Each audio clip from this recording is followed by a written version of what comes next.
Sérgio era um homem que vivia pelo mundo, mas ele era do Brasil. Era filho deste país, Ele era cidadão do Rio de Janeiro. Ali ele era anônimo.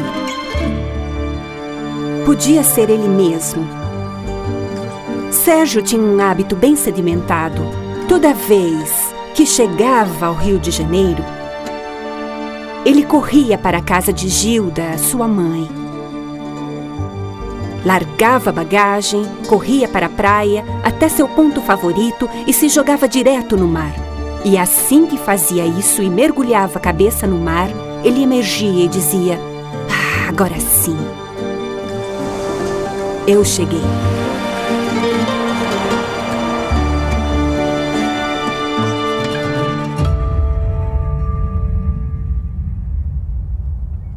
Então, o que deseja que eu diga? Você falará para as pessoas. Certo. Nós teremos 35 novos membros. Entendi. Onde Gary está agora, certo? Entendi. Algumas palavras espontâneas de sabedoria, certo? É, como você se tornou alto comissário. Essa não. Você não percebe que não posso resumir 34 anos em 3 minutos? Esse é um tema amplo. Então, por que me pede para contar sobre minha vida? Mas eu entendo que deverá ser motivador, certo? Certamente. Olá, boa tarde. Meu nome é Sérgio Vieira de Mello. Sou brasileiro e estou no Alto Comissariado da ONU para Direitos Humanos. Entrei para a organização aos 21 anos, podem acreditar, logo que saí da universidade. E tive a sorte de ter servido no Paquistão Oriental, Chipre, América do Sul, Bósnia, Líbano, Camboja, Kosovo e de lá no Timor-Leste. Esta organização dá a melhor oportunidade na vida de alcançar seus sonhos. Nunca esquecendo que os verdadeiros desafios e as recompensas reais de servir às Nações Unidas estão ali no local, onde as pessoas estão sofrendo, onde elas precisam de você. Lembre-se que em Ruanda, o Kosovo, a ONU não cumpriu com seu papel. Será que a ONU cumprirá seu propósito? Ou ele será irrelevante? O presidente afirmou ontem à noite que está preparado para invadir com ou sem o apoio das Nações Unidas. Ele deixou claro que não há tempo para grandes perdas diplomáticas. Para as Nações Unidas, agora é ele quem comanda. Nos reunimos com o presidente e ele explicou a posição dos Estados Unidos, da qual eu creio que estão todos cientes. Lembrei a ele a posição do secretário-geral sobre a questão. Não creio que alguém possa prever qual seria o custo de vidas humanas da guerra, mas seria alto por definição.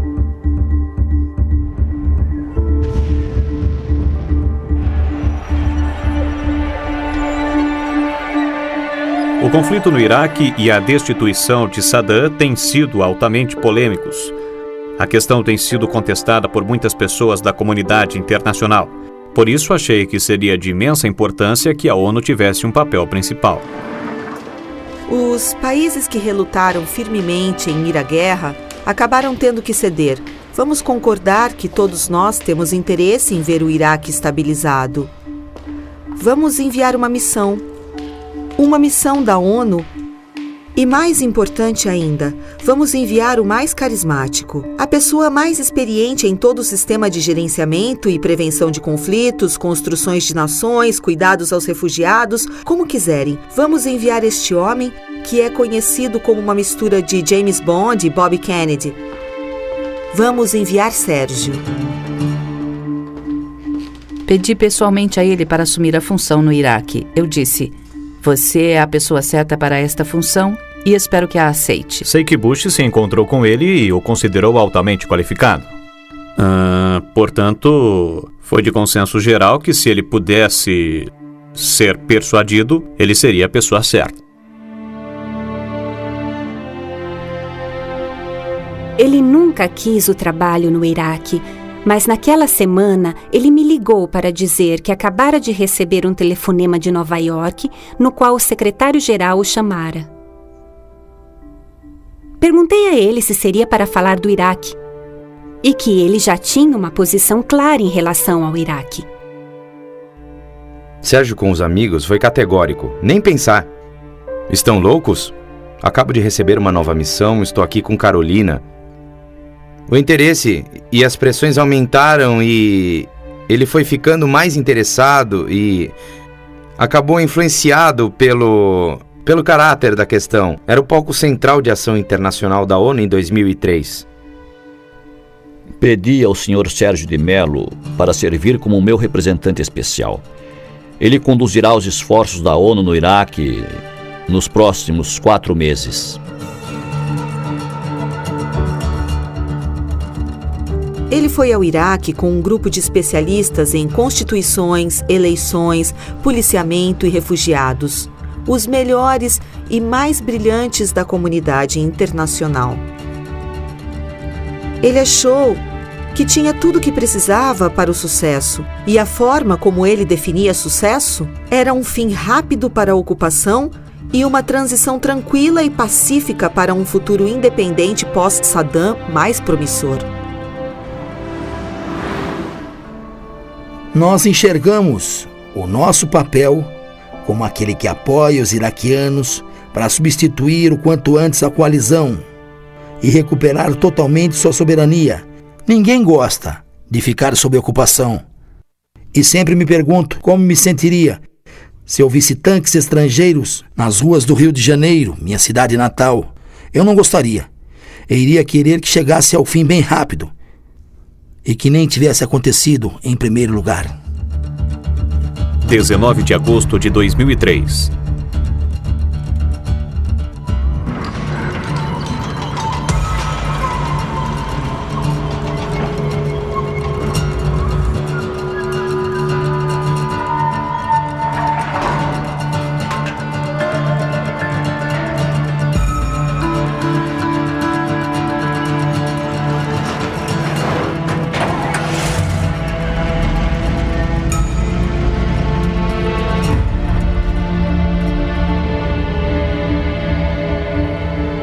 Sérgio estava exausto. O mês de agosto foi extremamente quente em Bagdá. Acordamos cedo, encontramos com os outros colegas lá embaixo e seguimos juntos para o Hotel do Canal. Ele tomou o café da manhã bem rápido. Se levantou. O comboio estava pronto para sair. E seu olhar parecia muito distante. Eu podia vê-lo. Sua fronte estava contra a janela. Ele estava olhando para fora. E notei que ele não estava bem. Não sei por quê. No dia 19 de agosto, ele se preparava para dar 2 declarações.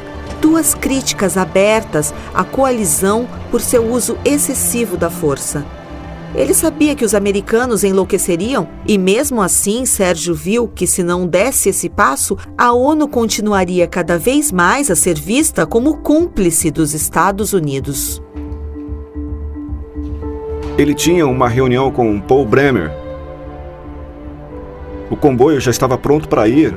Nós já íamos sair e recebemos um telefonema do centro de comando americano, avisando que a reunião com Bremer havia sido cancelada. A reunião foi cancelada inesperadamente.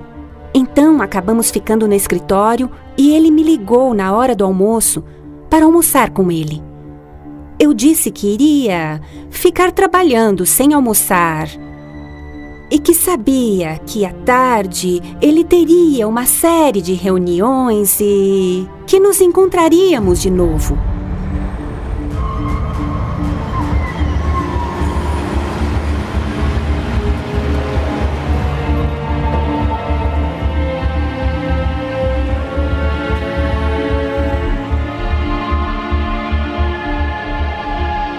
Chegamos a Bagdá naquela manhã. Foi uma breve viagem inicial para sentir a situação do terreno. Fomos diretamente ao quartel-general da autoridade e vimos Paul Bremer. Minha lembrança da entrevista é que ele disse que a situação da segurança estava melhorando.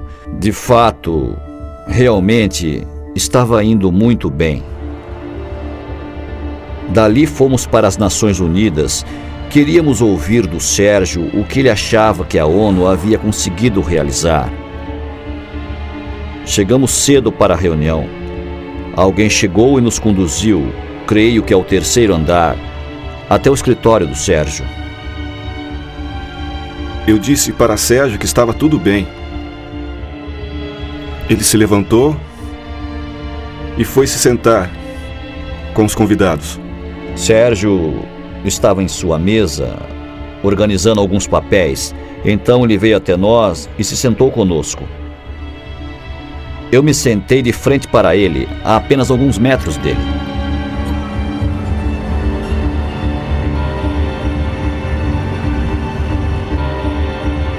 Quatro horas e 28 minutos da tarde. No andar térreo, há uma coletiva de imprensa.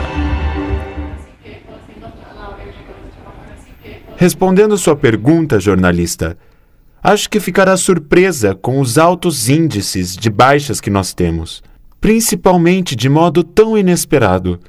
Então, eu queria...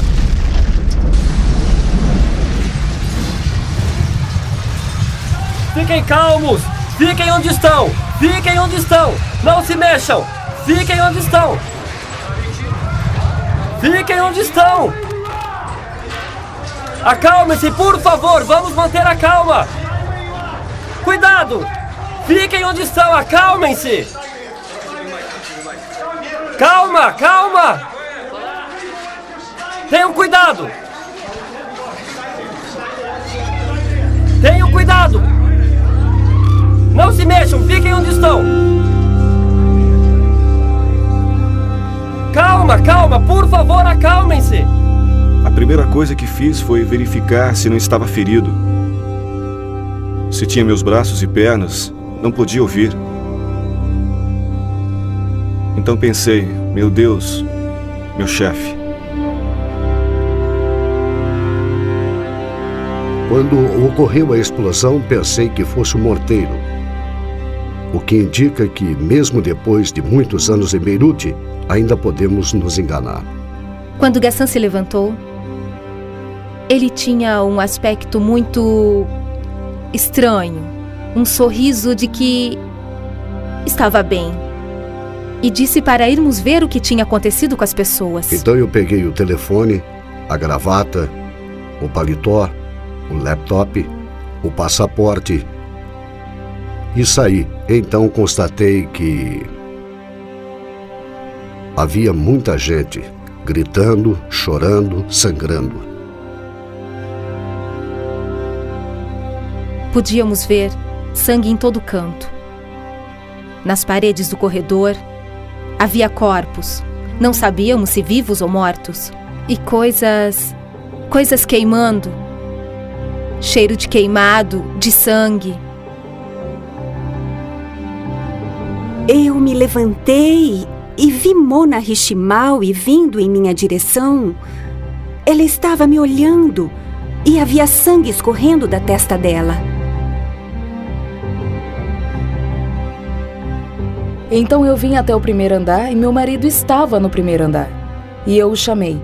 Andrew, Andrew! E ele milagrosamente apareceu. Jamais esquecerei isso. E assim que ele pegou na minha mão, Carolina disse, Sérgio, Sérgio, Sérgio. E ela disse, eu tenho que achá-lo. Comecei a gritar. Não conseguia ver nada por causa da poeira. Não conseguia ver. Eu vi uma luz ofuscante à minha volta e... De repente, a poeira começou a assentar e percebi que a luz era o sol. O sol das 4 da tarde em Bagdá. Estávamos a cerca de 100 metros do ponto da explosão. Me curvei para pegar os papéis e então houve uma luz incrivelmente brilhante e tive menos de 1 segundo para pensar o que era aquilo. E então, quando acordei, estava caído na sala. Há pouco houve uma explosão em um hotel no centro de Bagdá, o quartel-general da ONU. Informações ao vivo de Bagdá. Foi o ataque mais sério ocorrido até agora desde que as tropas americanas ocuparam Bagdá. O terrorismo em Bagdá deixou agora 14 pessoas mortas e dezenas presas entre os escombros. A bomba explodiu bem abaixo do escritório de seu representante especial, Sérgio de Mello. As Nações Unidas estão lá no antigo Hotel Canal desde o início de 1990. São 300 membros da ONU, residência de várias agências humanitárias da ONU, todos trabalhando para reconstruir o Iraque.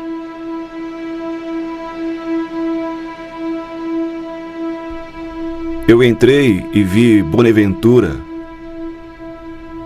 o assistente. Ele estava morto. Entrei na sala do Jonathan. Rick estava lá, também morto. E depois, da sala de Jonathan, um vazio, nenhuma sala. Então eu chamei, Sérgio, Sérgio, Sérgio, e ninguém respondeu. Eu saí do prédio e o escalei. Subi até o topo e dos escombros para tentar achar o Sérgio.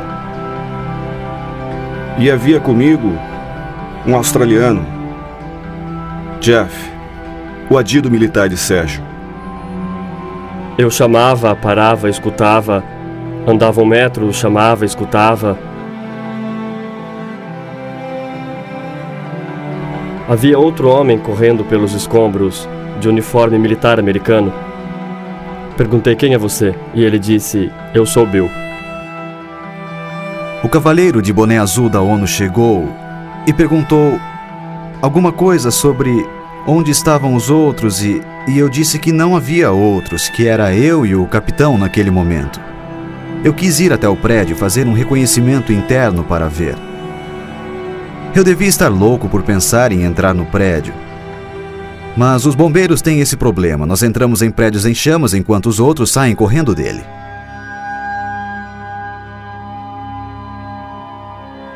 Subimos pela escada, estava quase irreconhecível. Estive muitas vezes lá para reuniões.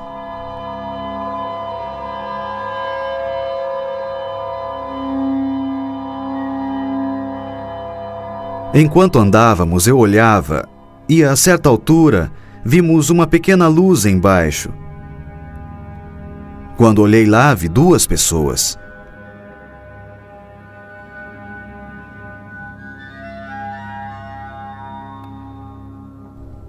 Eu me lembro do clarão. O teto desabou, o chão desabou. Fomos puxados para baixo. Ouvi alguém dizer, essa não. Como se alguém já esperasse aquilo. Tenho certeza que era o Sérgio. O próximo momento que me lembro era de recobrar a consciência e não conseguir me mexer. Eu me lembro de ver alguém com um chapéu de bombeiro Era um bombeiro, era. E então comecei a acenar para ele. Pode parecer dramático, mas estava achando que seria uma viagem só de ida. Já havia visto Oklahoma arruinada, resgatando pessoas e o prédio, ele estava ainda balançando. Os tijolos ainda caíam. Fazia poucos minutos da explosão. Achava que seria a última viagem. Pedi para dizerem à minha esposa e filha que as amava. Tirei a proteção do corpo e comecei a descer pelo buraco. Entrei onde seria o primeiro andar. Naquele ponto, tive de contornar um espaço e rastejar, começando pela cabeça até chegar a ele. E felizmente havia uma barra de reforço, uma grande barra que saía do concreto, e apoiei o ombro nela e foi perfeito porque consegui me abaixar até eles e me apresentar. Disse que me chamava Bill, era um paramédico da unidade do exército, e então prometi que iria tirá-los de lá vivos.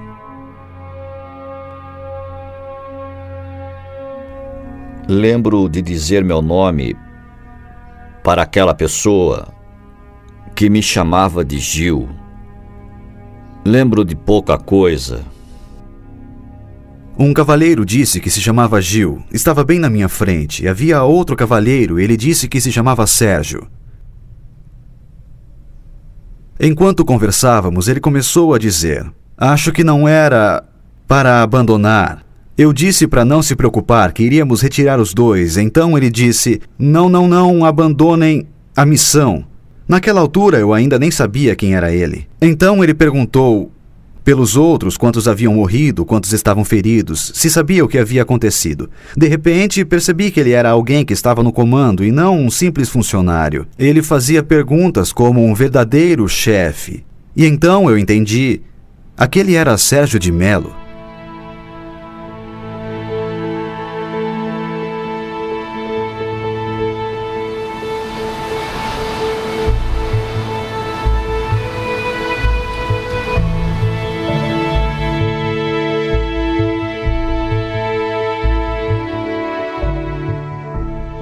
Ele tinha os dentes de leite tão perfeitos. Era uma criança feliz que ria sempre, sempre bem-humorado. Bem quente. Toda casa que ele ia pediam para ele cantar. Quando ele tinha 3 anos, ele sabia cantar em 4 línguas. Fomos para Itália. Ele lá ficou num colégio de freiras. Sérgio era filho de um diplomata brasileiro. Por isso, passou a infância no exterior, principalmente na Europa. Em Gênova, Milão, Roma, Nápoles e até em Beirute. Em sua vida errante, era comum para ele ter a capacidade de descer num lugar novo, olhar em volta e dizer: tudo bem, estou em casa. Até que ele foi para o colégio francês. Ele fez a Sorbonne, fez filosofia. Ele ficou ativo politicamente, em parte devido à filosofia e também pelo que acontecia no campus da Sorbonne na época. Era 68, a Guerra do Vietnã explodia, estudantes e operários na França estavam se rebelando e em maio de 68 os estudantes tomaram o campus. Sérgio protestou, jogou pedras na polícia. O que havia de impressionante em sua visão política na época era como ele era dogmático, como seu anti-americanismo era grande, o anti-imperialismo. Até o marxismo ou o neomarxismo, ele era um revolucionário em essência.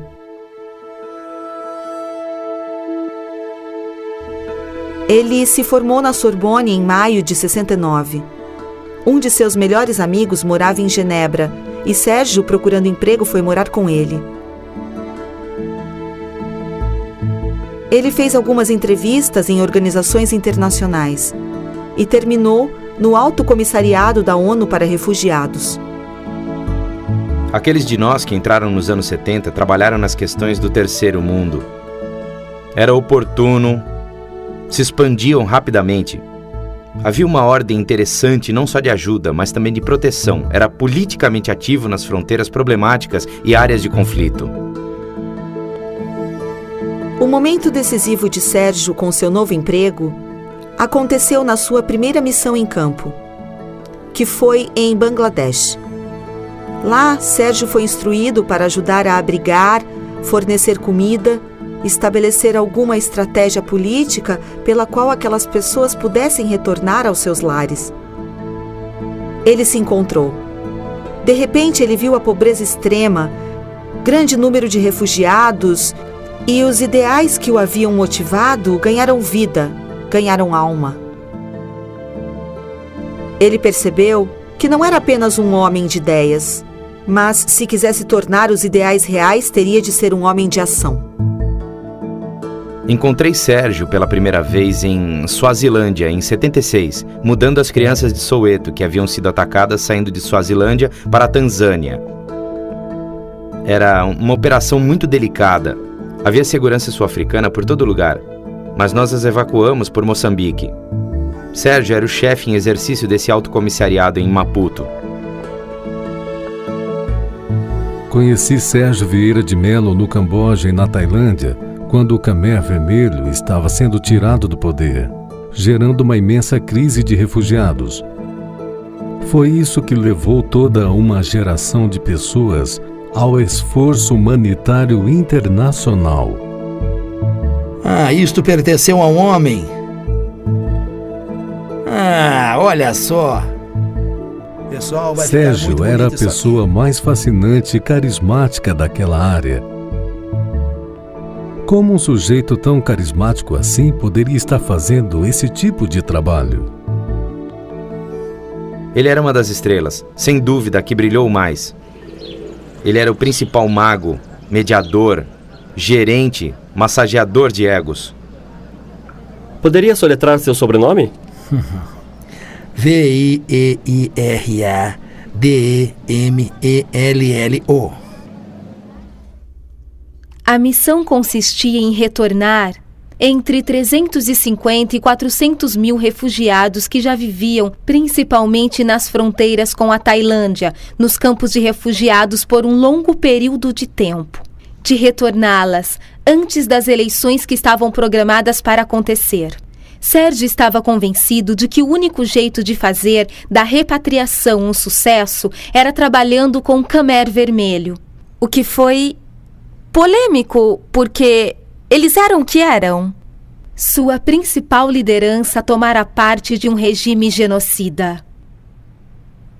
Ele tinha um grande fascínio pelo gênio do mal, pela mente dos homens maus, como elas funcionavam e porque, principalmente, o mal intelectual, como era o Khmer Vermelho. Não havia dúvida de que era um grande risco.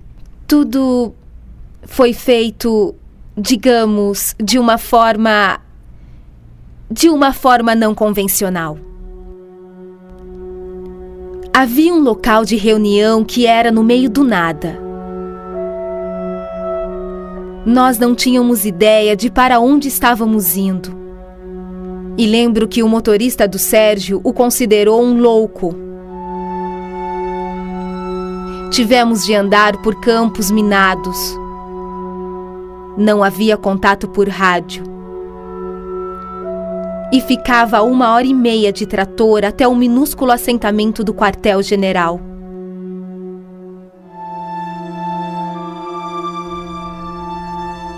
Passamos o resto do dia lá, discutimos com eles sobre a terra e para onde as pessoas poderiam ir.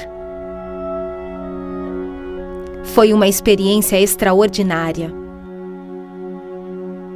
Sérgio, é claro, nunca subestimou com quem estava lidando e qual era sua bagagem histórica. Mas aquilo não fez com que pensasse que não devia falar com eles. Ele não era o do tipo simplista.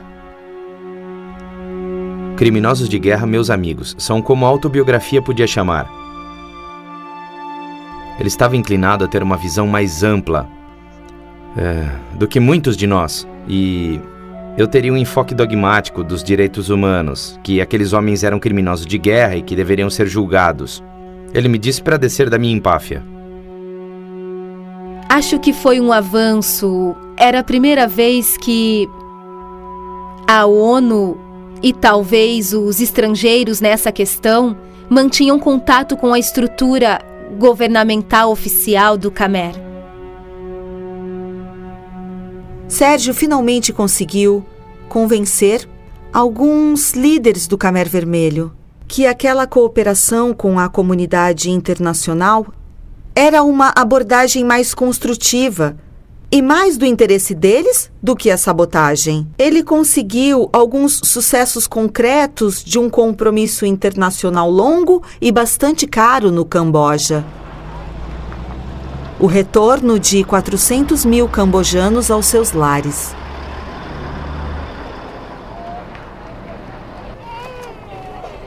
Acho que ele teve um imenso senso de reivindicar. Dava para ver a satisfação no rosto dele por conseguirem pegar o destino deles com as próprias mãos.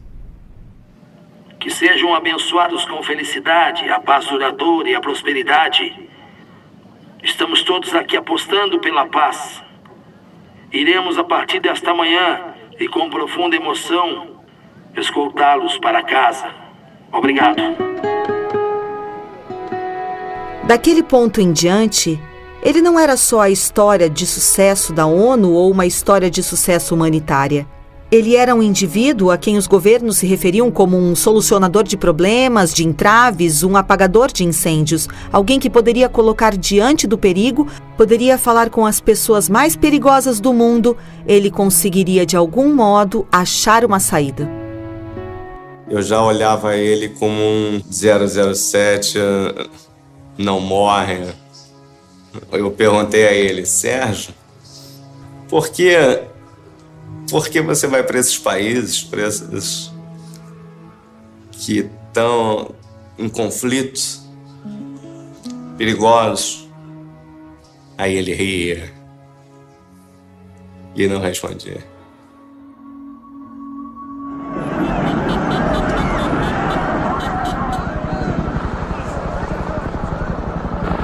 Parecia que uma bomba de 200 quilos havia explodido e bem perto. Então eu caí de joelhos e, quando me levantei de novo, olhei para o meu primeiro sargento e disse, vamos para o caminhão. Meu motorista perguntou, para onde? Eu disse, vê a fumaça? Siga a fumaça. Minha filosofia quanto à ONU não era 100%. A ONU acredita que muita conversa resolve todos os problemas. E não resolve. Às vezes é necessário a força bruta. Naquele dia, não fazia nenhuma diferença. Havia pessoas lá que precisavam de ajuda, e meu trabalho e missão era de proporcionar isso. Eu não estava preparado para o que eu vi.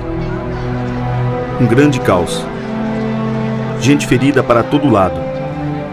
Vi um homem com uma barra de aço enfiada na face. E estava lá sentado, fumando um cigarro tranquilo. Uma loucura total. O tempo era nosso inimigo. Tínhamos que mudar as pessoas. Parecia que havia entrado um carro-bomba e que detonara todos os veículos próximos. Havia pessoas se arrastando para fora do prédio. Muita gente ferida andando. Então eu disse que assumiria aquilo, aquela pequena ilha de poeira, seria nossa prioridade e ponto de encontro no momento. Tínhamos de tomar decisões sobre quem iria viver e quem iria morrer.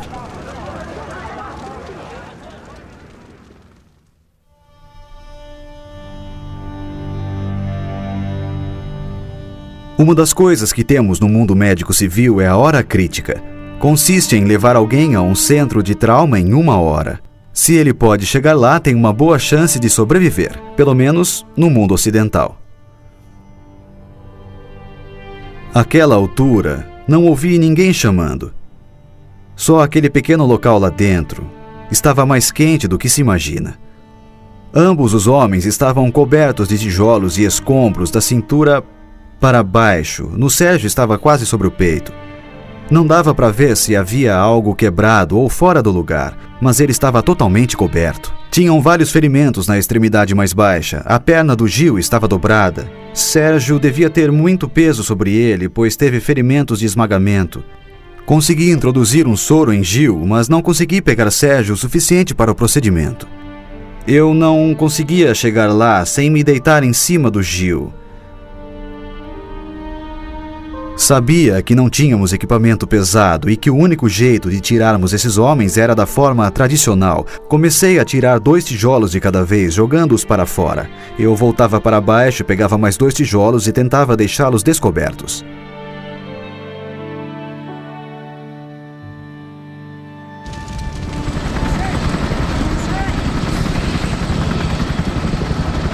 Nós vimos umas 185 pessoas e retiramos 130 em 55 minutos no veículo que podíamos achar, nos caminhões militares, nas picapes. Unidades da PM chegaram e estabeleceram um perímetro de segurança de 360 graus no entorno. Eu preciso que vocês recuem. Recuem! Então eles começaram a trabalhar na busca por sobreviventes. Talvez cerca de 1h30 depois, eu ouvi um grito de que havia mais gente lá. Então eu decidi subir para verificar. Subi andar por andar, sala por sala, até que cheguei ao andar de cima e ouvi outro grito ali. E foi onde eu encontrei o Bill. Cerca de 40 minutos depois que cheguei, ouvi alguém gritando de cima. E ele me perguntou se precisava de ajuda. A última coisa que queria era alguém sem treinamento para piorar as coisas, com mais tijolos lá embaixo. Então perguntei se ele tinha alguma experiência. Ele disse que era um bombeiro paramédico, então pedi que ele descesse. Olhei para o buraco e exclamei: Santo Deus! Aqui seria o 3º andar, olhando de lado. Quando ele desabou, o teto praticamente caiu. A sala do Sérgio estaria em algum lugar aqui. O 2º andar havia desabado parcialmente. E eles estavam aqui. As cabeças estavam para baixo. Eles estariam um ao lado do outro. Assim, Gil estaria aqui, com seus pés à direita atrás dele nesse diagrama. E Sérgio estaria na mesma posição. Havia vários corpos nessa área aqui, onde estavam os outros que estavam na reunião.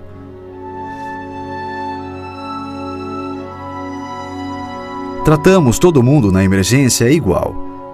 Se eu poderia ter cuidado do Sérgio primeiro, mas ainda que fosse o presidente dos Estados Unidos, eu teria que tirar Gil primeiro para ter espaço para retirar o Sérgio. Eu disse para me deixar descer, que ele já havia ido, era a vez dele. O pequeno buraco para um homem no chão virou um buraco para 2 homens. Passamos as 2 ou 3 horas seguintes trabalhando como uma equipe, tentando tirá-los de lá. Tive de subir por cima de 2 vítimas. A primeira era uma mulher. Ela tinha o lado da face coberto por uma laje de concreto. Ela estava com o que chamamos de respiração agonizante, mas ainda tinha pulso. Estava com traumatismo craniano, sabia que não iria sobreviver. Disse a ela para aguentar, para manter a fé, e que Deus estava com ela. Na comunidade médica, a última coisa que fica é o que ouvem, por isso acredito que ela me ouviu. Eu orei em silêncio e disse a eles que Jesus os amava. Faço isso automaticamente. Alguns de meus colegas me acham doido, mas é assim que eu sou. Continuei a descer e finalmente cheguei ao fundo do 1º andar. Ouvi 2 pessoas conversando e uma era o Sérgio. Ele estava à minha esquerda e Gil estava mais ou menos bem na minha frente. Ele estava consciente, sabia o que acontecia, o que estava acontecendo, sabia onde estava, sabia seu nome, quantos anos tinha e de onde ele era. Ele me disse que era de Oxford, Inglaterra, era um americano trabalhando lá.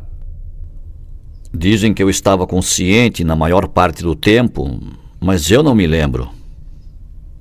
Eu disse a ele que ia continuar trabalhando enquanto ele falava. Ele me falava sobre a família, a esposa e 2 lindas filhas. Eu disse, vou lhe prometer uma coisa. Eu vou tirá-lo daqui vivo, se você ficar comigo.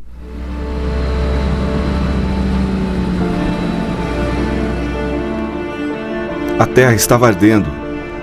Estávamos cavando com as mãos nuas. Não tínhamos paz, nem equipamentos. Ficamos chamando pelo Sérgio várias vezes. Eu me lembro da poeira, de quanta poeira havia lá. Lembro de pensar em tirar um pouco dos escombros e que ele estaria lá. Então eu vi uma fenda. Enfiei a cabeça e chamei de novo. Era o Sérgio. Achei maravilhoso que ele estivesse vivo e que o tivéssemos encontrado. Achamos um buraco pelo qual estávamos nos comunicando. Sérgio! Sérgio! Aguente firme! Nós vamos ajudá-lo, não se preocupe. Suas primeiras perguntas, depois que falei com ele, foram sobre os outros da equipe. Não sobre si mesmo, nem sobre suas circunstâncias. Onde está Carolina? Onde estão os outros? Por favor, procure por eles. Não pare. Eu não sabia que ainda havia gente trabalhando fora da base, nem na abertura. Não ouvi ninguém.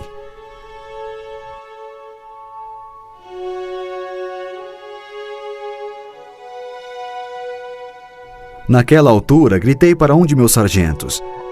Rob, preciso de uma corda. Preciso de alguma coisa para levantar isso. Preciso de luzes. Não vi nenhum equipamento. Como ele era um simples sargento e cada vez mais as pessoas saem do exército em postos mais altos, foi como dissesse, ei, precisamos da corda. Um capitão diria, me dá a corda. E ele diria, preciso dela para o meu primeiro sargento. Sou um capitão, me dá a corda. Sou um coronel, me dá... Nunca recebi nada. Nada mesmo. Naquele ponto, ambos estavam lúcidos e conscientes. Tentei mantê-los falando. Eu aprendi a manter a mente longe dos ferimentos. A taxa de sobrevivência maior quando desviamos a mente deles do que está acontecendo na hora. É como colocá-los em outro setor da vida deles. Levar a mente deles para longe de Bagdá.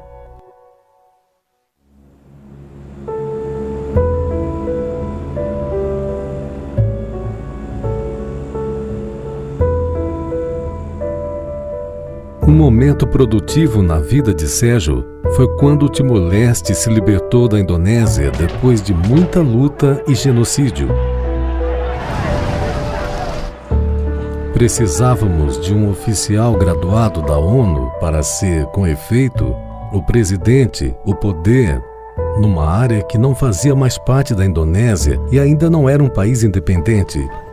Sérgio Vieira de Mello tinha energia, a liderança e a capacidade para fazê-lo, e seria o maior teste que a ONU enfrentara na fase de construção da nação. Nunca tinha ouvido falar do Timor na minha vida. Quando fui convidada para ir para lá, eu nem conseguia localizá-lo no mapa. Eu era a responsável da economia, trabalhando para estabelecer a estrutura de transição do novo governo. Eu não conhecia Sérgio Vieira de Mello do Brasil.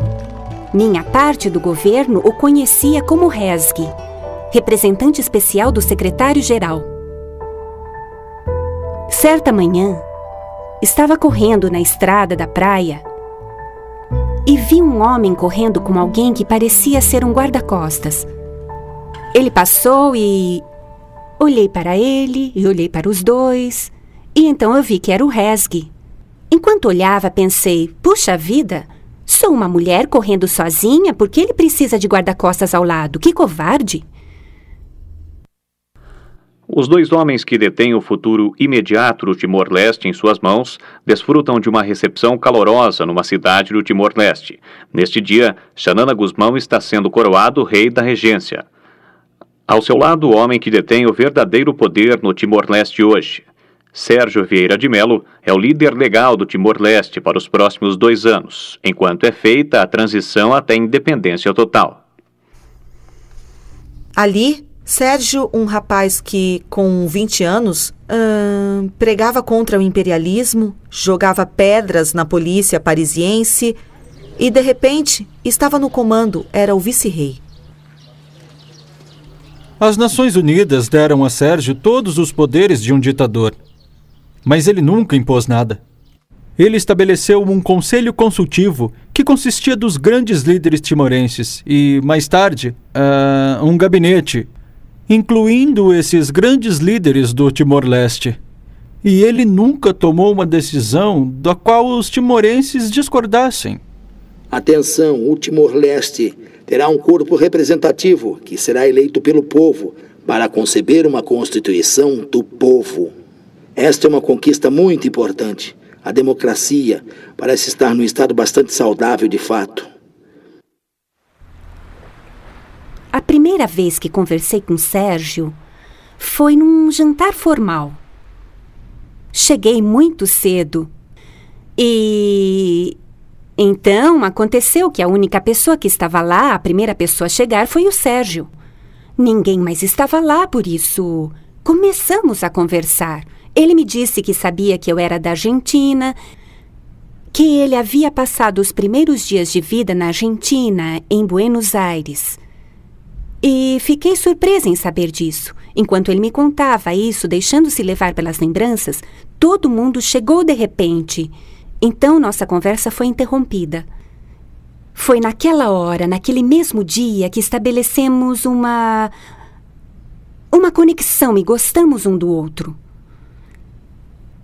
Ele me disse que estava separado e presumi que fosse uma separação legal. Só mais tarde ele me contou que não estava legalmente separado, mas devo dizer que no início ele não foi, 100% claro em relação a isso. Sérgio havia se casado bem jovem, com Annie, e não creio que, quando ele teve seus 2 filhos, tivesse previsto que passaria a vida longe de casa na França. Ele nunca foi um marido fiel. Teve relacionamentos fora do casamento, 2 dos quais se tornaram bem públicos. No Camboja, ele havia vivido com a namorada e trabalhava com ela na missão. Estava claro para todo mundo com quem trabalhávamos que nós tínhamos um relacionamento. Para mim era muito difícil, porque ele era casado e estávamos bem sérios.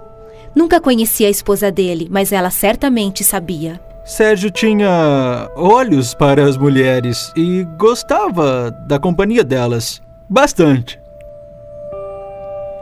Não durou. Mas tínhamos contato através de amigos em comum.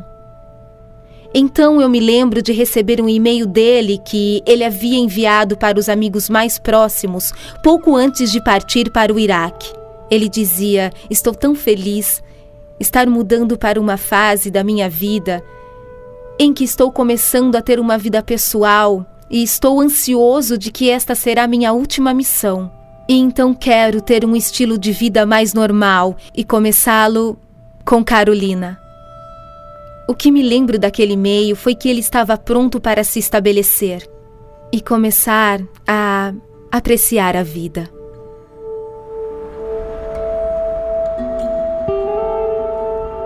Com Carolina, ele dizia: esta é a mulher com quem vou me casar.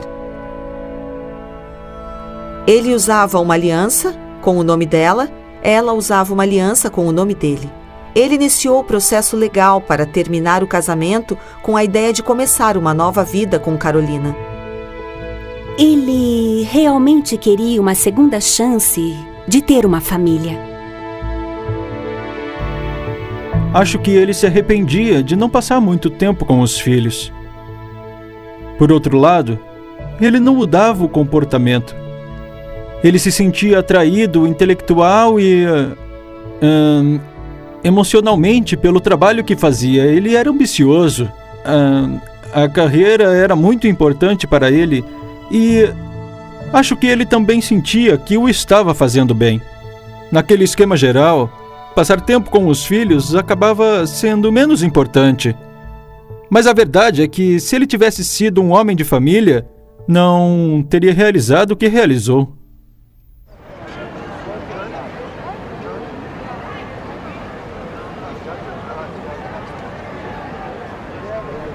De repente, as coisas começaram a se encaixar. A independência acontecerá e sim, estamos apaixonados. Sabe, a vida não poderia ser melhor do que vivíamos naquele momento. Foi o sucesso dele no Timor-Leste que provou que ele estava num patamar único de servidor civil. Ele herdara esta meia ilha destruída pela guerra e o genocídio, a presidira, reconstruíra e então a entregara como um país independente. Depois que a cerimônia terminou, ocorreram várias festas. O presidente do Banco Mundial estava brindando com o presidente Clinton e muitos chefes de Estado estavam na cidade. Ele me disse: Carolina, não quero ir a festa nenhuma, só quero que nós dois fiquemos juntos. Então, por que não damos uma corrida?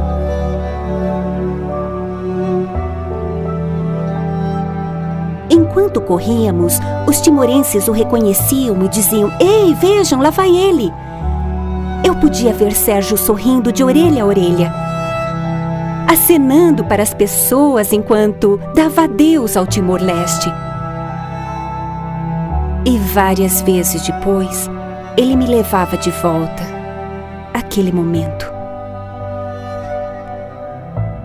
E me dizia: se lembra daquela noite enquanto corríamos? Daqueles dias? Eles não eram bons?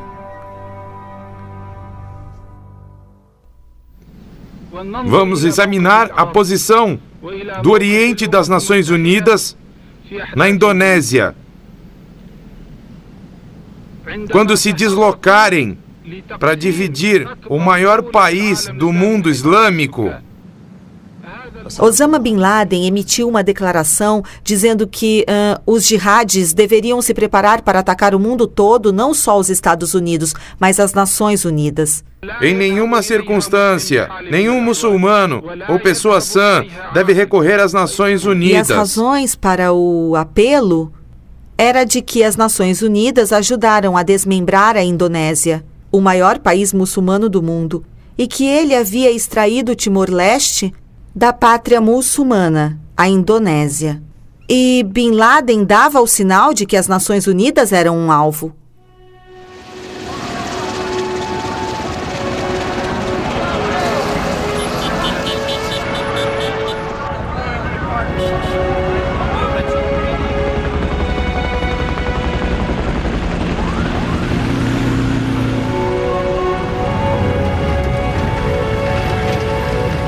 E assim é um fato incomum para as Nações Unidas serem alvejadas quando o nosso objetivo naquele país, creio, deveria ser reconhecido por todos como uma ajuda para os iraquianos se reerguerem.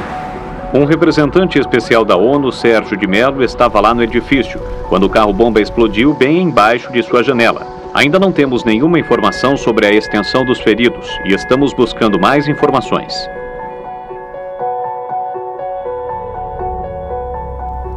Eu disse aos oficiais graduados para providenciarem equipamento pesado, escavadeiras, guindastes, que me dessem qualquer coisa. Finalmente alguém jogou uma bolsa feminina. E ela estava presa com uma corda que parecia o tipo de corda que se usa nas cortinas e que eles haviam amarrado juntas, e foi aquilo que usamos para içar os tijolos. Eu enchia com uma dúzia e os homens içavam para o terceiro andar, jogavam e depois mandavam de novo para que tirássemos mais tijolos. Isso ocorreu muitas vezes.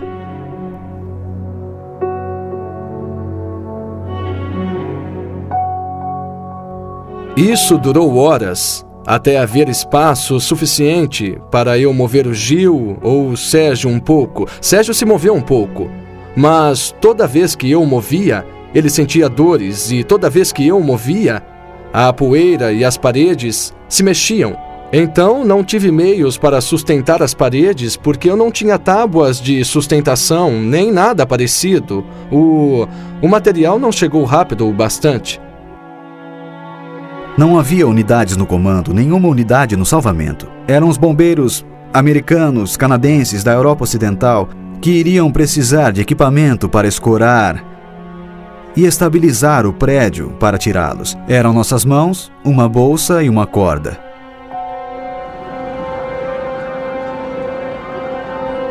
Na base da pilha de entulho havia 2 pessoas se movendo de forma confusa. Uma era uma mulher. Ela havia perdido um sapato, tinha o vestido rasgado.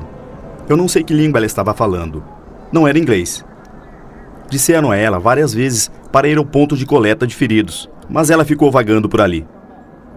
Eu disse aos soldados, vamos, me ajudem, vamos tirá-lo. Vamos pegar pás e começar a tirar o entulho. E eles me disseram, aqui não há pá nenhuma. Então eu disse, tudo bem, então vamos usar um pedaço de ferro. Eles disseram, não. Precisamos esperar pela chegada do equipamento. Mas onde está o equipamento? Quem está no comando? Recebi um telefonema dizendo que Sérgio de Mello havia talvez ficado gravemente ferido, que estava preso e que não sabiam quão séria era a situação. Mas então, minutos depois, alguém disse, não, ele esteve falando e ficou falando com alguém de fora do prédio. E eu me lembro de sentir um certo alívio, que talvez estivesse tudo bem. O presidente ligou. Ele disse, por favor, descubram o que aconteceu. Meu chefe de Estado-Maior me puxou e disse, nós não sabemos o que aconteceu com Sérgio. A última notícia é de que estava vivo, mas não sabemos o que aconteceu. Ele está preso em algum lugar dos escombros. Há poucos momentos falei com o embaixador Bremer. Ordenei que ele providenciasse toda a assistência possível para o resgate e recuperação do quartel-general das Nações Unidas.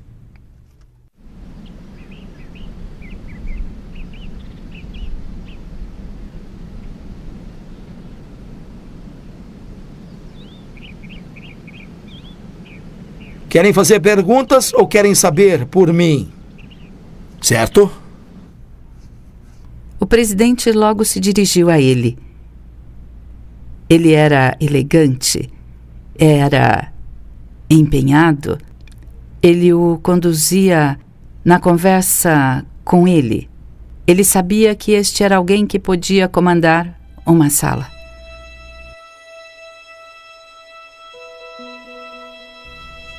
Senhor secretário-geral, distintos membros do conselho, amigos, acredito que temos motivos para sermos otimistas quanto ao futuro do Iraque, mas temos uma pequena margem para erro.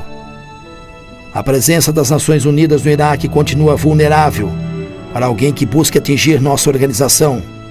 Nossa segurança continua a contar fortemente com a reputação das Nações Unidas, com nossa capacidade de demonstrar de forma significativa que estamos no Iraque para auxiliar seu povo. Sérgio não queria ir ao Iraque de forma alguma. Ele gostava de estar no centro da ação, sempre. Gostava de ser o centro das atenções, sempre. Mas estava começando a construir uma nova vida com Carolina e estava exausto do Timor-Leste. Além de ter sido contrário à guerra no Iraque desde o início. Mas assim que foi feita a proposta, Sérgio viu que não podia dizer não. E, é claro, tentou tirar o melhor de uma situação não ideal.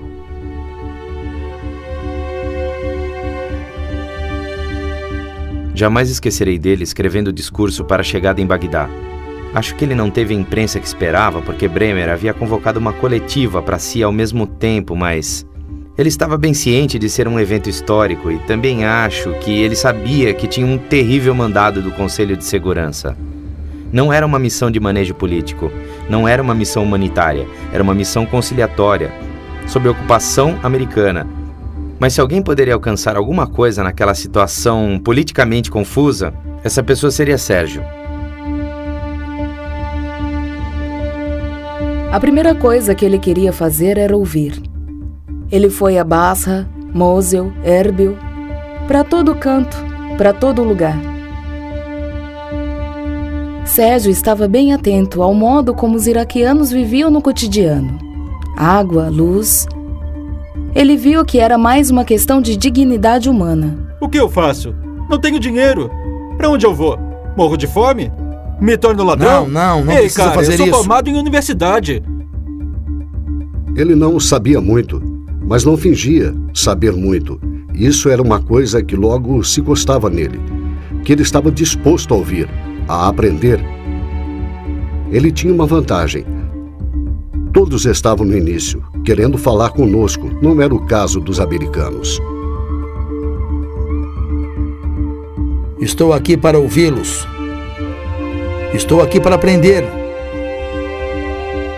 Digam-me francamente em que vocês acham que as Nações Unidas, eu mesmo e meus colegas podemos ser úteis para vocês. Shukran. Sérgio trabalhava sem parar. Ele era totalmente otimista. Acreditava que ele e sua equipe, sozinhos e talvez ingenuamente, poderiam virar a mesa. Tivemos um excelente primeiro encontro com o Sr. de Mello aqui, discutindo uma ampla gama de questões com as quais podemos trabalhar juntos e ajudar em nosso objetivo comum, que é produzir um Iraque independente, democrático e pacífico. Muito obrigado a todos vocês. Sérgio não viu nada incompatível em tentar ajudar a ONU ajudando os iraquianos, o que por sua vez ajudaria os Estados Unidos. Não havia nenhum comunicado à imprensa previsto, hein? Em nosso programa.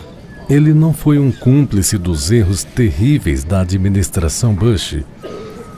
Estava fazendo o que podia pelo povo iraquiano. E do jeito típico dele. Ele dava pouquíssima atenção ao fato de que estava correndo um grande risco pessoal, exatamente porque quanto mais eficaz ele fosse, mais poderia ser visto pelos inimigos dos Estados Unidos como servindo aos interesses americanos. Senhor Sérgio de Mello, há algum papel real para as Nações Unidas neste processo político no Iraque? Ou é apenas uma cobertura para a ocupação americana? Obrigado. Antes de tudo, respondendo a sua segunda pergunta, a ONU, seu secretário-geral e Sérgio Vieira, representante do secretário-geral, não são instrumentos nem cobertura para ninguém, certo? Somos uma organização independente. O secretário Kofi Annan e eu mesmo somos independentes de todos. Por isso, não sugira nem por um segundo que estamos ali apoiando os Estados Unidos ou a coalizão, está bem?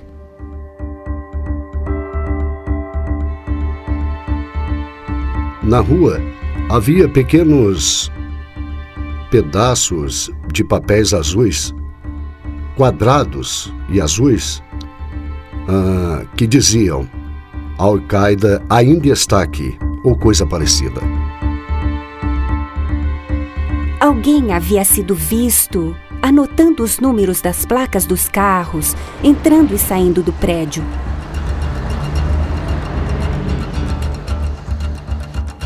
Como especialista em antiterrorismo, tento analisar pelo ponto de vista terrorista e estava pensando que, se eu fosse um terrorista, seria muito fácil conduzir um caminhão carregado de explosivos pela entrada da garagem e detoná-lo bem ao lado da ONU. Eu recomendei veementemente que colocassem um grande portão reforçado na entrada que dava para o canal.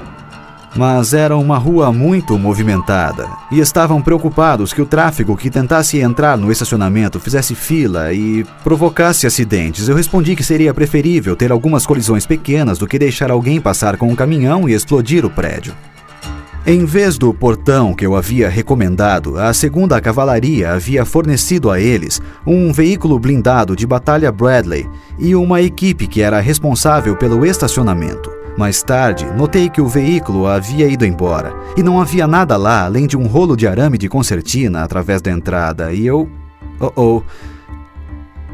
Quando falei com alguém na ONU, perguntei o que tinha havido. Disseram que Sérgio mandara atirar. Eu fiquei surpreso. Ele estava tentando suavizar a presença americana no prédio da ONU. Assim, não parecia que a ONU fazia parte das forças de coalizão. A ONU é governada por judeus e americanos, e seus crimes são flagrantes no mundo árabe e islâmico.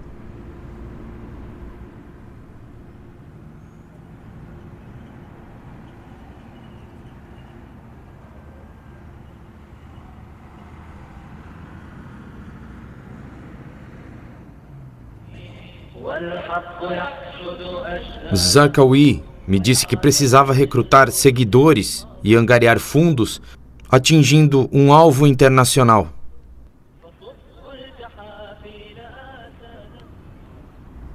Zarqawi também disse que a ONU era um grande covil de serviços secretos e espiões americanos. Ele disse que precisava atacar a ONU e matar o criminoso Sérgio. 18 de agosto de 2003, um dia antes do ataque. Naquele dia, ele me disse que precisava realmente de alguma coisa para fazer no futuro. Precisávamos começar a planejar imediatamente nossos próximos passos. Nossa próxima etapa seria voltar para o Brasil. Na segunda noite, ele disse: Carolina, vamos marcar o voo e tratar de traçar uma estratégia de saída, porque preciso pensar que vou voltar para o Rio. Nós estávamos há 6 semanas de sairmos de Bagdá.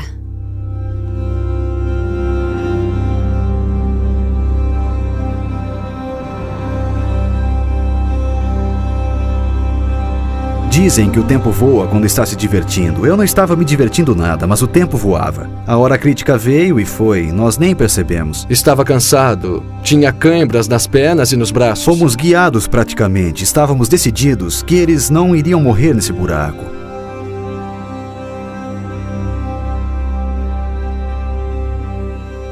Eu tentei levá-los para o que eu achava ser a sua crença religiosa. Naquela altura, André queria rezar com Sérgio e ele ainda estava lúcido o bastante para dizer: danem-se as orações, agora não é hora. O que eu acho que irritou um pouco o André. Eu disse a ele que precisava ter muita fé e acreditar, mas ele disse: Deus desgraçado, foi ele que fez isso comigo, sabe? Ele amaldiçoou Deus e usou outras palavras que eu não vou dizer. Disse que era preciso ter fé bem grande e crer que Deus poderia tirá-lo de lá.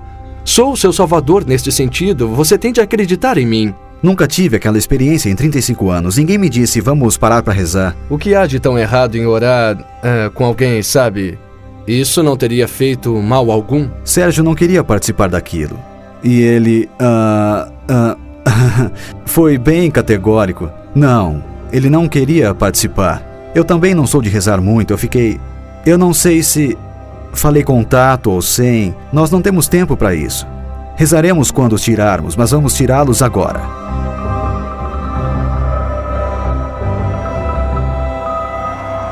Havia alguns soldados que me disseram para sair da área. Eu disse não, eu vou entrar porque soube que Sérgio está lá. E o soldado veio até mim e disse: não, você precisa sair da área, tem que sair daqui. E eu disse não. Após um período de tempo, comecei a pensar que poderia haver alguma coisa entre ela e alguém lá dentro. Ela é próxima a eles, ou sei lá. Então pensei por um instante. E disse para mim: quer saber? Deixe que conversem. Dei minha mão, deixei que subisse. Ela colocou a cabeça no buraco e começou a conversar. Coloquei o ouvido e a boca bem perto do buraco e disse: Sérgio, você está aí? Está aí dentro? E uma voz muito fraca disse: Carolina, meu amor, estou com dor. Tire-me daqui, eu te amo. Eu disse que também o amava. Para ser forte. e que eu ia tirá-lo de lá.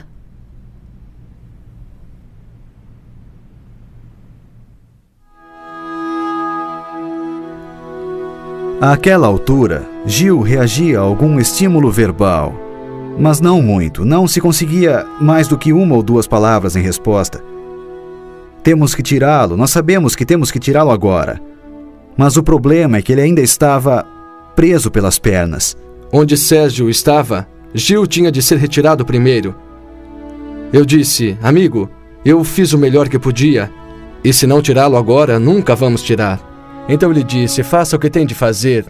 Eu só quero viver e voltar para casa. Minha lembrança disso é... eu não vou me entregar, não vou morrer. Tenho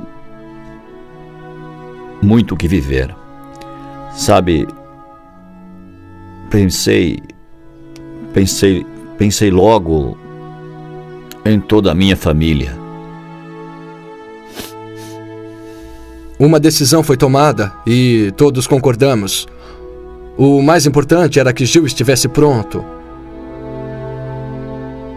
A única coisa que encontraram para mim foi uma velha serra de madeira e minha fiel tesoura de paramédico. Eu disse, eu vou começar a serrar. Se tiver de gritar, grite. Se a dor for insuportável, me avise que eu paro e lhe dou mais remédio para a dor. Eu não me lembro de nada disso. Eu bloqueei tudo isso. Comecei a cortar a primeira perna dele. E eu tinha de separar os gritos dele do que eu tinha de fazer porque sabia que tinha que ser feito. Mesmo com a morfina, mesmo estando profundamente em choque e reagindo apenas à dor, foi um trabalho horrível. Ele gritava e talvez tivesse dado para ouvir os gritos na Zona Verde. Achamos horrível, mas sabíamos que se não fizéssemos aquilo, ele morreria onde estava, porque não podíamos tirá-lo de lá. Eu apertei o torniquete bem firme e disse a ele que ia cortar a segunda perna. Ele não respondeu por um tempo, por alguns minutos, pensei que o havíamos perdido. O que acredito que aconteceu é que a dor era tão grande que ela o havia nocauteado. Então aquilo, de certa forma, foi uma bênção. Comecei a cortar a segunda perna e ele acordou de novo. E começou a gemer e disse apenas, André, estou sentindo, mas vá em frente, corte e termine. Terminei de cortar a segunda perna, apertei bem o torniquete e enfaixei. Finalmente conseguimos uma maca envelope. Eu não sabia bem o que era, não fazia ideia. Mas é um plástico enrolado que, quando você desenrola e amarra dos lados, forma uma maca semi-rígida.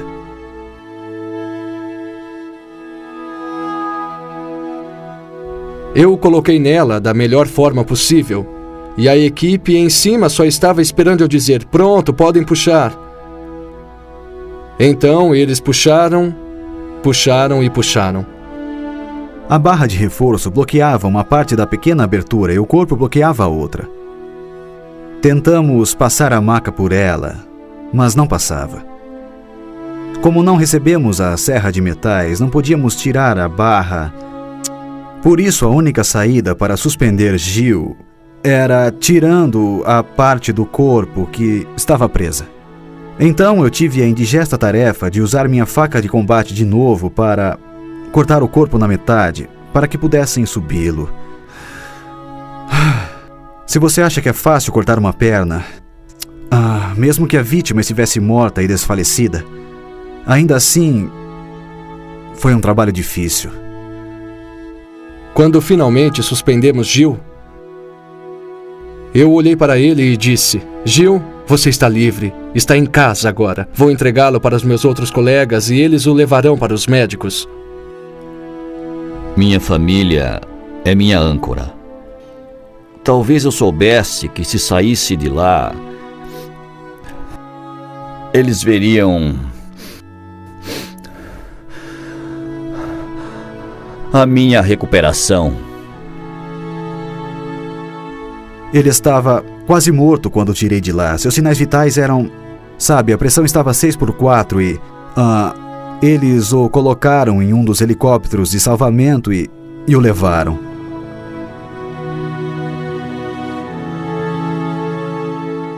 Eu vi esse homem Corri até ele e disse: por favor, preciso de sua ajuda. Me ajude, meu Sérgio está nos escombros e ele vai morrer se não o ajudarmos a sair. Ele me disse: tenho uma notícia para você. Está vendo aquele helicóptero que acabou de subir? E eu disse: sim, sim. Que está passando agora? Deve ser o helicóptero com ele. Mas tenho más notícias. E terá de ser forte. Para libertá-lo, tive de cortar as pernas. Ele está muito mal. Um de seus braços também está bem ruim. Eu não ligo para as pernas dele. Ele estando vivo, está tudo bem. Tudo bem. Sim. Sua mente estava começando a sumir. Ele não estava falando muito. Dava para ouvir que a respiração dele estava bem mais instável e irregular, então eu corri para lá, continuei a encorajá-lo, tentei segurar a sua mão, me deitei ao lado dele, então pus a minha cabeça sobre ele, e assim ele saberia que havia alguém lá. Eu voltei para falar com Sérgio, disse a ele que seria o próximo a sair. Ele não me respondeu. Eu o sacudi, não me respondeu.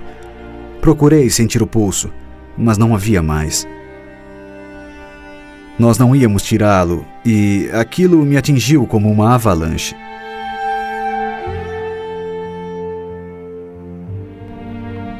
Senti que havia alguma coisa errada. Sabia que havia algo errado. Eu ouvi, atrás de mim, alguém dizer: Sérgio morreu. Sérgio morreu?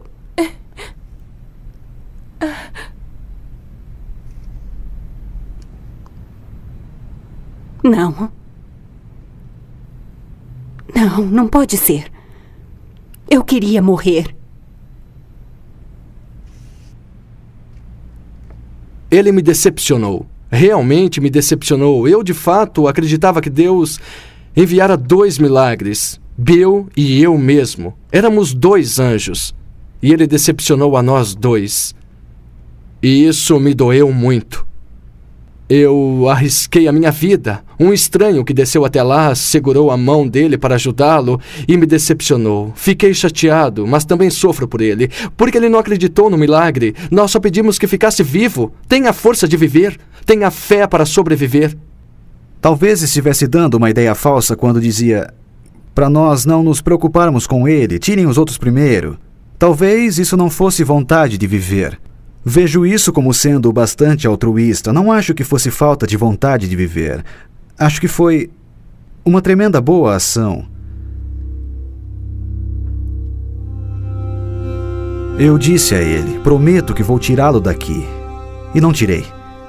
Sentia que ele sabia que eu mentira para ele.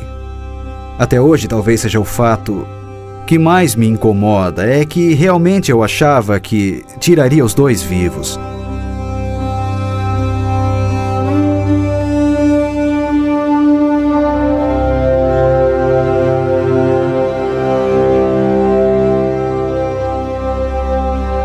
Um jovem soldado que estava coberto de suor e poeira veio até mim e estava bastante emocionado.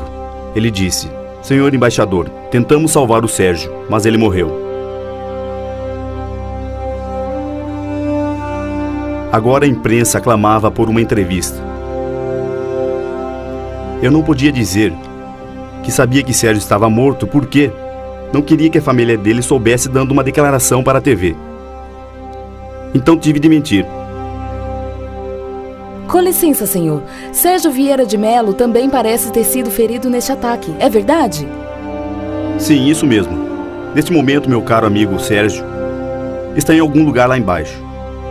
Pode ser que ele fosse o alvo desse ataque. O caminhão estava estacionado num lugar bem aqui na frente do prédio, que teria que atingir a sala dele, que ficava no 2º andar aqui em cima. Eu tenho a impressão de que o resgate foi uma grande afronta ao Sérgio por ter sido deixado sobre escombros por 3 horas e meia, por eles terem confiado numa bolsa feminina e numa corda de cortina. Você está brincando? São os Estados Unidos. O estrategista dessa guerra falhou. Não só com Sérgio e os oficiais da ONU, que morreram naquele dia, mas também com os próprios soldados que arriscaram suas vidas daquele jeito.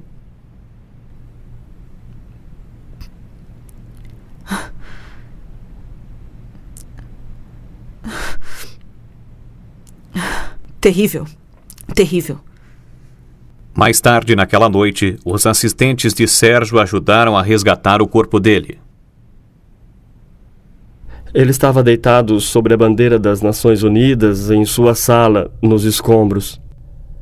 A equipe acima, então, puxou e lentamente nós conseguimos puxar o seu corpo. Gabi estava lá com alguns de seus outros guarda-costas e eles pegaram uma maca e o colocaram nela. Lamento. Nós o colocamos numa maca. Ouvimos e pensamos. Tudo que ele fez no mundo para isso. Impossível entender. Estávamos lá parados no segundo andar quando o corpo chegou. E ele foi colocado.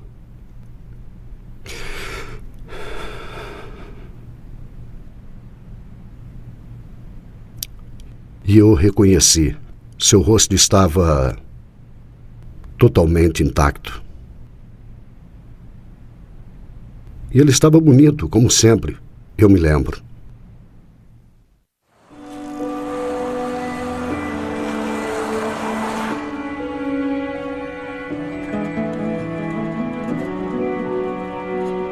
Mais tarde, recebi um telefonema que ele tinha morrido.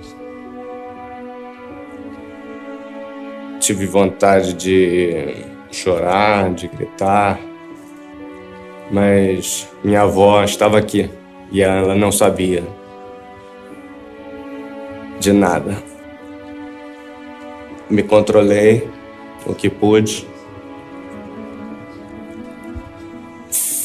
Fui para o quarto e lá chorei um pouco e me concentrei e voltei para cuidar dela.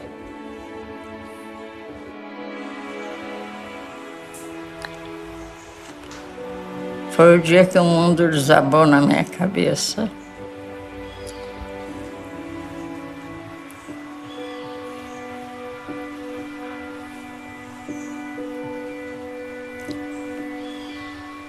Ter um filho como eu tive, com tantos predicados tão bom, e acabar assim.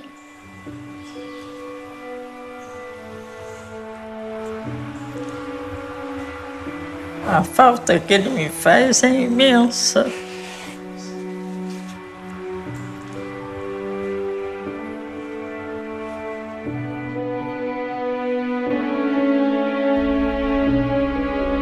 Bem, não posso dizer que saí do túnel, mas estou andando. Costumo ir ao cemitério dos reis, onde Sérgio está enterrado, e vou lá para conversar com ele. Agora ele está lá em cima, no céu. E certamente ainda está tentando salvar algumas pessoas lá. Sei que um dia vou me encontrar com ele de novo. Mas não perdoo quem fez isso com ele. Não perdoo.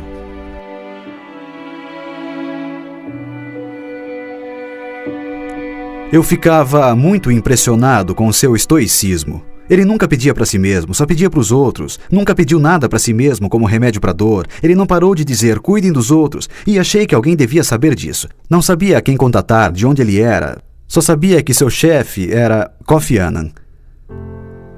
Então, naquela noite, em meu laptop surrado e quebrado, escrevi uma carta para Kofi Annan. 19 de agosto de 2003. Você sabe que não suportarei ler isso. Sérgio Vieira de Mello. Como já deve estar pesarosamente ciente, aproximadamente às 16h30 de hoje, hora local, ocorreu um terrível desastre no quartel-general da ONU. Fui o primeiro soldado americano a chegar ao local e a cena era catastrófica. Infelizmente, o Sr. de Mello faleceu. Se por um lado não há uma boa forma de morrer, ela diz muito sobre o caráter de um homem quando seus últimos pensamentos são para a família, os colegas e seu país, ou nesse caso, a ONU.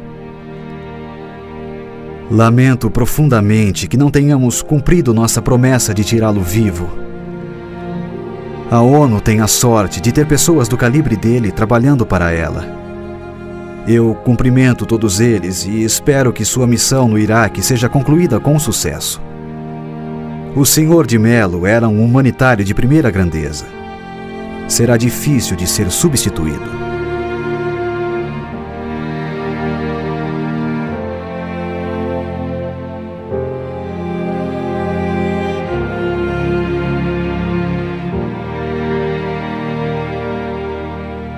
Hoje dividimos nossa comoção e tristeza com a perda de pessoas que amávamos. Todas elas deixam um imenso vazio. Raide, Lin, Issan, Imad, Bassim, Rehan, Ranilo, Rick, Riza, Janselin, Christopher, Marta, Fiona, Nádia e finalmente Sérgio, meu querido amigo. Por que você nunca parecia cansado enquanto trabalhava 18 horas por dia? Por que nunca parecia amarrotado, mesmo depois de 18 horas de voo? Por que nunca ficava doente? Por que nunca ficava irritado? E você era o único alto funcionário do sistema da ONU a ser conhecido pelo primeiro nome. Até para aqueles que não o conheciam pessoalmente, você era sempre apenas Sérgio.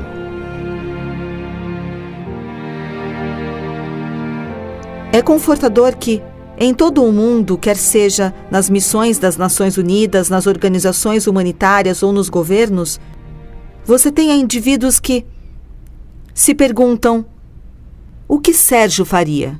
A única resposta que sabem que ele daria é: saiam do Capitol e percorram o mundo e descubram o que está acontecendo. Descubram o que faz as pessoas vibrarem.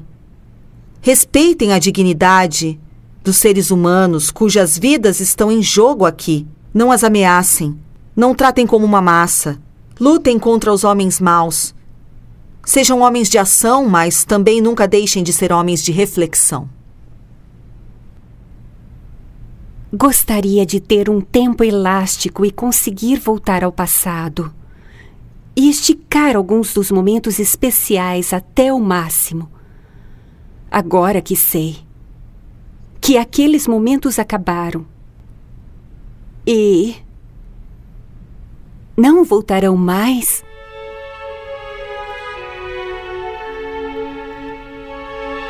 quando finalmente voltei ao Brasil, fui até o local onde nós sempre costumávamos ir assim que chegávamos ao Brasil e caíamos direto na água.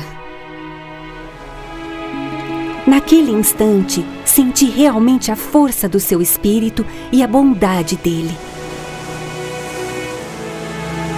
Foi onde eu senti isso, onde Sérgio está. E onde eu sinto que ele descansa para sempre.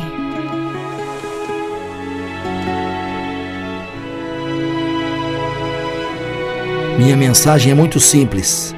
Nunca se esqueçam que os verdadeiros desafios e as verdadeiras recompensas estão por aí, nos locais em que as pessoas estão sofrendo, onde elas precisam de vocês. Então, boa sorte, bem-vindos à organização. E nós estamos aqui para ajudá-los do jeito que pudermos. Tudo de bom.